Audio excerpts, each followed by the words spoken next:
Howdy-ho, Andrew here. Welcome to the Onion Buns and welcome to another episode of Let's Talk Oilers. Alrighty, let's do the game recaps from last week. So November 17th, 2025, Game 21. Pre-show. Amazingly doesn't seem to have any real news for a change.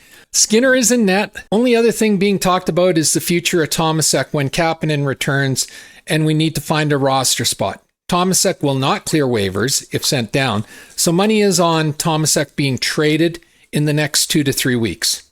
So the worst team in the league, the Buffalo Sabres, won this game 5-1. Shots on goal were 31-29 for Buffalo.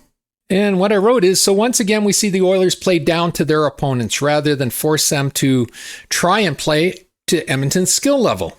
Louis, Jack, and Bob keep trying to make this about this imaginary excuse that it's just a bad matchup. And that's BS. We've seen this for years. This franchise always plays down to their opponent's level. That's why we struggle against bottom feeder teams. Buffalo was missing most of their top stars. 5 of their top 12 were out, or top 9 were out on injury. This game should have been an easy win. We've seen time and time again where we only get a 20-minute effort. Tonight, we didn't even get that. We got a 10-minute effort. The first 10 minutes of the third period, we had 2 shots on net, despite being down 3-1. 3 stars were Rosevich, the only goal, Podkolzin, he got in a fight, defending McDavid, and Nurse, only defenseman trying to clear the slot so our goalies can see the puck.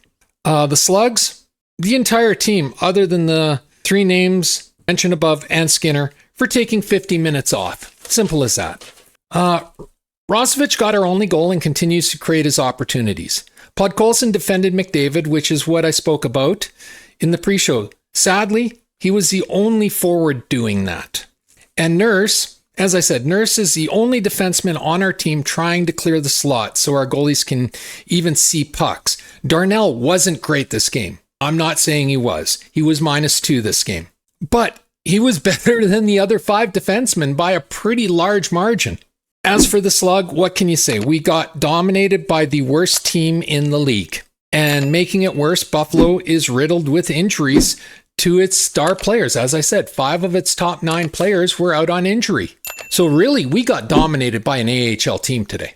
90% of our chances were low percentage perimeter shots. Nobody was willing to drive the net today. This loss was not on any one player. This loss was on the entire team except for Rosevich, Podkolzin, Skinner, and Nurse, because none of them showed up to play tonight.